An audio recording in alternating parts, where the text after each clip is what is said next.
আশ্বিনের শারদ প্রাতে বেজে উঠেছে আলোক মঞ্জির।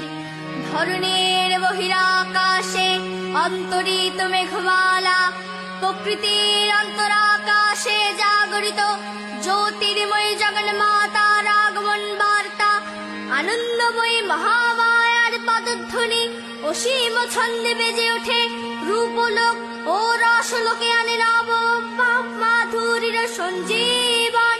তাই আনন্দিতা শ্যামলী মাতৃকার চিন্ময়ীকে মৃন্ময়ীতে আবাহন। আজ চিৎশক্তি রূপিণী বিশ্বজননীর শারদ স্মৃতিমণ্ডিত প্রতিমা মন্দিরে মন্দিরে ধ্যান বোধিতা। বাজলো